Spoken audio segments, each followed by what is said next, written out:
আমার ঘরের রমণী যেন কাল নাগিনী, সুযোগ পাইলে মারতে ছাড়ে না রে।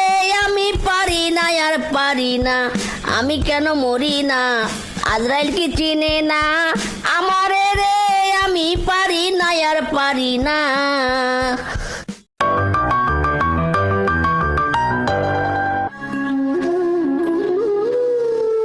উফ, কি যে করি, পকেটে তো কোনো টাকা পয়সা নেই, ফোরটুনটি করে বেরোনোর টাকাও পাচ্ছি না। কি করে যে টাকা জোগাড় করি।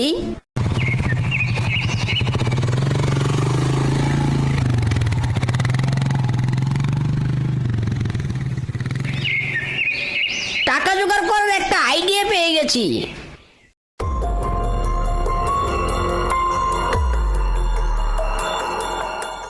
বাদাম বাদাম দাদা কাঁচা বাদাম, আমার কাছে নেই গো বুবু ভাজা বাদাম। পায়ের তোরা হাতের বালা থাকে যদি সিটি গোল চেন দিয়ে যাবেন, তবে সমান সমান আমার কাছে বাদাম পাবেন। মিসকে ভাইয়া, তুমি দেখছি বাদামের ব্যবসা শুরু করলে। বলছি আমিও তো বাদাম চাষ করেছি, কদিন পর আমিও তোমার মতো গান গিয়ে বাদাম বেচবো। সে না হয় বেচো, তবে আজ আমার কাছে 1 কেজি বাদাম কিনে নাও। না না, আমার জমিতে অনেক বাদাম আছে।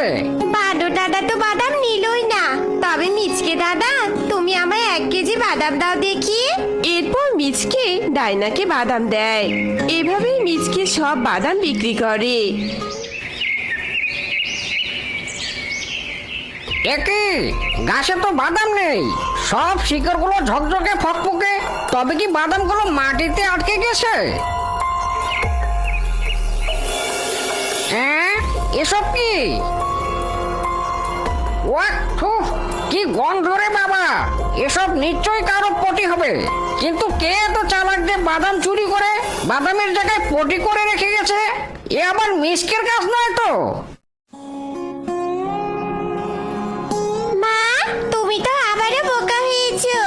এখানে তো 200 গ্রাম বাদাম কম আছে মা। কি? মিচকে আমাকে এভাবে বোকা বানিয়েছে? 1 কেজিতে 200 গ্রাম কম? তবে বেটা মিচকের খবর আছে আজ। তেতো বাদামগুলো।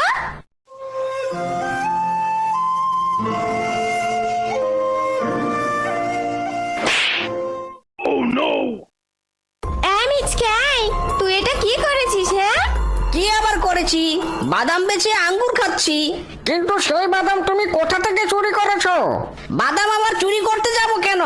দেখো, তোমরা কোনো প্রমাণ ছাড়া আমার নামে মিথ্যে অভিযোগ দিতে পারো না।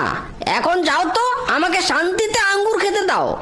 মিচকের কথা শুনে ডাইনা আর বানর চুপ হয়ে যায়, আর দুজনেই রাগে ফুঁসতে ফুঁসতে চলে যায়। এই মিচকে দুষ্ট বুদ্ধির কাছে আমরা আর পেরে উঠছি না। মিচকে বনে সবাইকে অতিষ্ঠ করে তুলেছে। কি করা যায় বলো তো বানর দাদা? আরে সেটাই তো চিন্তার বিষয়। তবে এবার মিসকে দাদাকে বিয়ে দিতে হবে, তাতে যদি মিসকে দাদার শয়তানি কমে।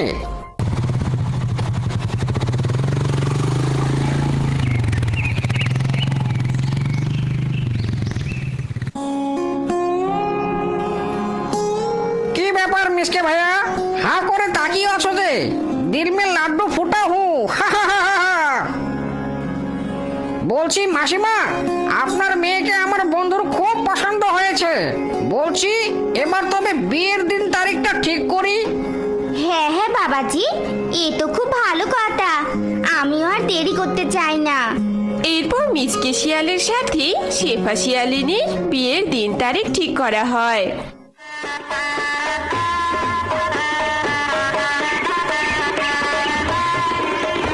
আর নির্ধারিত দিনে মিচকে আর শেফার বিয়ে হয়।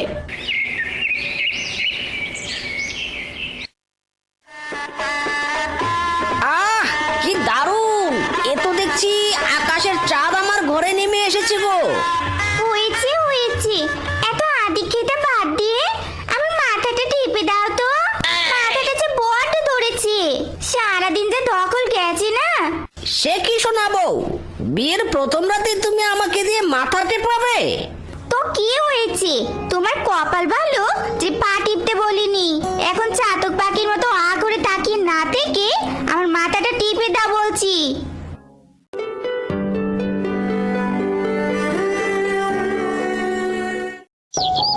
উফ,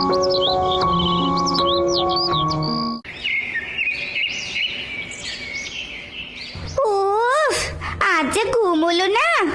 এ কি 12টা বাজে, আমার চা কোথায়? এগো শুনছো? কোথায় তুমি? এ কি, বাইকটা তো বাইরে নেই।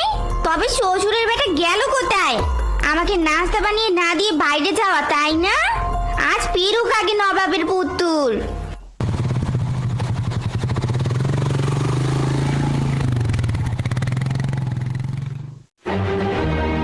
এ কি, বউয়ের হাতে ঝাঁটা, কপালে দুঃখ আছে আজ মাইরি।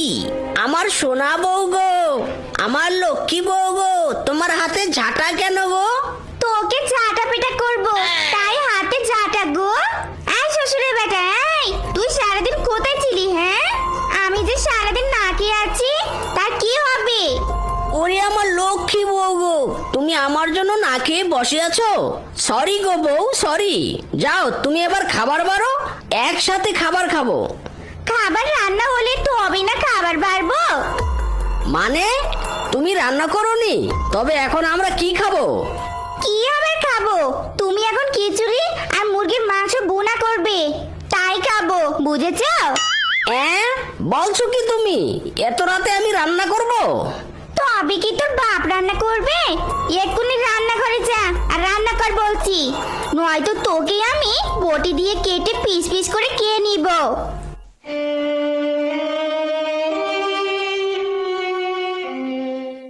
ও মা গো,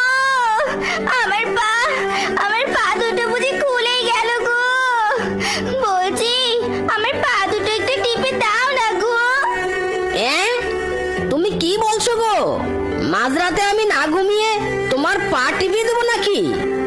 আমার পা ব্যথা থেকে তোমার কাছে ঘুম বড় হলো? হবেই তো, বাড়িতে ফিরতেই তো হাজারটা কাজ করতে বলো। রান্না করা, বাসন মাজা, তোমাকে খাওয়ানো। আমার বড্ড ঘুম পেয়েছে, আমাকে ঘুমাতে দাও তো। কি ঘুম পেয়েছে তোর? তবে রে শ্বশুরের বেটা। ও মা গো, আমার কোমরটা বুঝি গেল গো। এবার তো বুঝেছিস ব্যথার জ্বালা কতটা? এবার ভালোই ভালোই আমার পা টিপে দে বলছি। শেফা শিয়ালিনীর ধমক শুনে মিচকে বাধ্য হয়ে শেফার পা টিপে দিতে থাকে। আর এভাবেই প্রতি রাতে শেফা শিয়ালিনী মিচকে শিয়ালকে দিয়ে নানা কাজ করাতো। এতে মিচকে শিয়াল খুব হতাশ হয়ে পড়ে। আমার ঘরের রমণী যেন কাল নাগিনী, সুযোগ পাইলে মারতে ছাড়ে না রে। আমি পারি না আর পারি না, আমি কেন মরি না? আজরাইল কি চিনে না আমারে রে? আমি পারি না আর পারি না।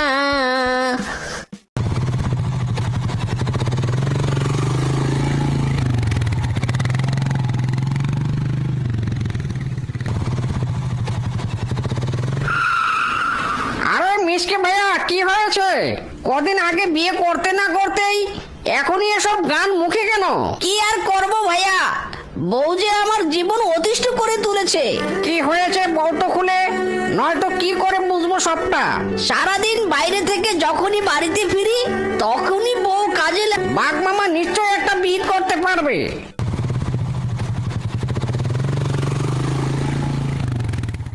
আরে ভাগ্নেরা, তোরা হঠাৎ আমার কাছে কি ঘটনা বলতো? তা মিসকে ভাগ্নে, কদিন আগে না তুই বিয়ে করলি, সংসার কেমন চলছে? সে কথা আর বলো না মামা, বউ তো নয় যেন দজ্জাল। কেন রে, থাম থাম, কি হয়েছে? আমি বলছি মামা সবটা।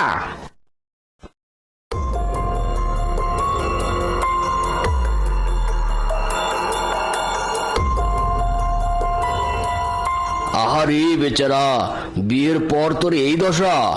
তবে বলছি ভাগ্নে, তুই বনের নাইট গার্ডের চাকরি কর, তবে তোকে রাতে আর বাড়িতে ফিরতে হবে না, আর বউয়ের অত্যাচারও সহ্য করতে হবে না। বাঘের কথায় মিচকে খুব খুশি হয় আর মিচকে নাইট গার্ডের চাকরি শুরু করে। সাবধান সাবধান, হুঁশিয়ার, কেউ ঘুমাবেন না, তবে চোর আসতে পারে। বাড়ি চুরি হতে পারে, সাবধান, হুঁশিয়ার। ওহ, কি মুশকিলে পড়লাম। এই মিসকে দাদা নাইট গার্ড হয়ে তো আরো মুসিবত হলো। সাবধান সাবধান, হুঁশিয়ার, ঘুমাবেন না, ঘুমাবেন না, তবে চোর এসে সব নিয়ে যাবে।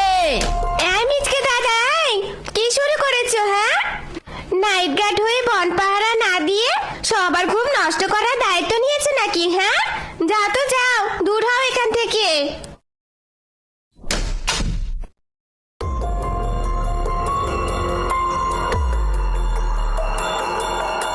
এই যে সুন্দরী, তোমার নাম কি? আমার নাম রূপা, কিন্তু তুমি কে?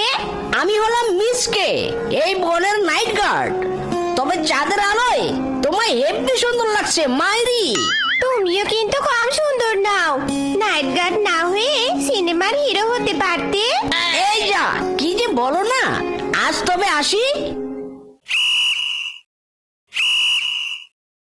সাবধান সাবধান, হুঁশিয়ার, কেউ ঘুমাবেন না, তবে চোর আসতে পারে, বাড়ি চুরি হতে পারে, সাবধান, হুঁশিয়ার। তুমি তুমি আজও চাঁদ দেখছো? শুধু চাঁদ দেখছি না, তোমার জন্য অপেক্ষা করছি। তুমি যে আমার ব্যক্তিগত চাঁদ। বলছি, তুমি বাইরে দাঁড়িয়ে কেন? ভিতরে এসো। এই যা, এ তো ভিতরে ডাকছে। এবার বুঝি প্রেমটা হবে মাইরি। তুমি বসো, আমি তোমার জন্য মিষ্টি আনছি। প্রথমবার এসেছো, মিষ্টি মুখ না করলে হয়? তুমি বসো, আমি এক্ষুনি আসছি।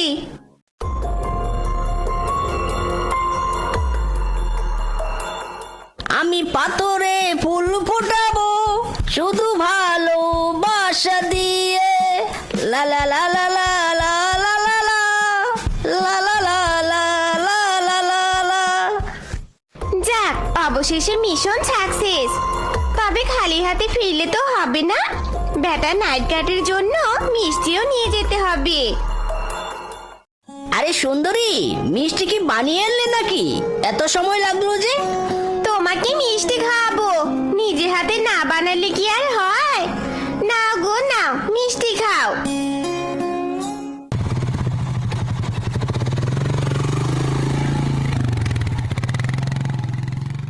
হ্যাঁ গো, তুমি আজ এত বেলা করে ফিরলে যে? সে কৈফিয়ত কি তোমাকে দিতে হবে? তাড়াতাড়ি খেতে দাও। শ্বশুরের বেটা, তোর সাহস তো কম নয় দেখছি। তুই আমাকে কথা শোনাস? যা, আজ থেকে আর কোনো কাজ করব না আমি। না করলে তাতে কি, আমি দ্বিতীয় বিয়ে করব। তোর মতো আটকুড়ার বেটাকে কে বিয়ে করবে শুনি? আমি যে তো সংসার করছি, এ তো তোর সাত পুরুষের কপাল। কি এত বড় কথা? তবে সময় হলে বুঝতে পারবি।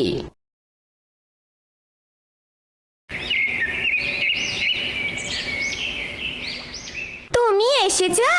আমি তোমার জন্য অপেক্ষা করছি। বলছি, তোমার মন খারাপ নাকি? তুমি বসো, আজ তোমায় আমি নিজে হাতে ফুচকা বানিয়ে খাওয়াবো।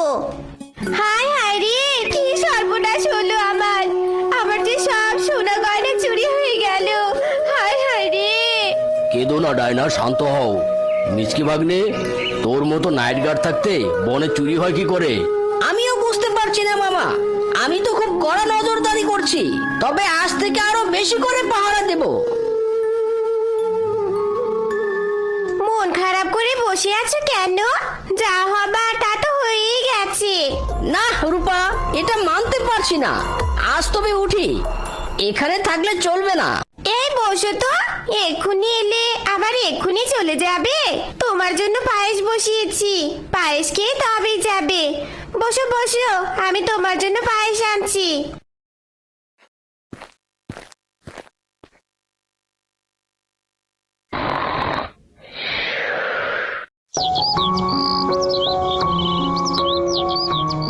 একটি জরুরি বিজ্ঞপ্তি, একটি জরুরি বিজ্ঞপ্তি। কাল রাতে বাঘ মামা চোর ধরেছে। চোরকে দেখার জন্য সকলকে বাঘ মামার গুহার সামনে যেতে বলা হলো। একটি জরুরি বিজ্ঞপ্তি। এ কি, আমি সারা রাত এখানে ঘুমিয়েছিলাম, আর ওদিকে বাঘ মামা চোর ধরলো? আমায় এক্ষুনি যেতে হবে। হ্যাঁ, রূপা। আর এই রূপাই এতদিন বনে চুরি করেছে। কি? তবে তুমি এতদিন আমার সাথে প্রেমের অভিনয় করেছো, আর এটা সেটা খাওয়ানোর নাম করে তুমি সবার ঘরে চুরি করেছো? কি তুই আমায় না জানিয়ে প্রেম করছিস? শ্বশুরের ব্যাটারি, আজ তোরে আমি খাইছি রে খাইছি। তুমি আমায় শাস্তি দাও বউ। আজ বুঝতে পারছি তুমি যাই হও, যেমনই হও, আমার জন্য তুমিই উত্তম। তুমি যে আমার বউ, আর তুমি আমায় যা শাস্তি দিবে আমি মাথা পেতে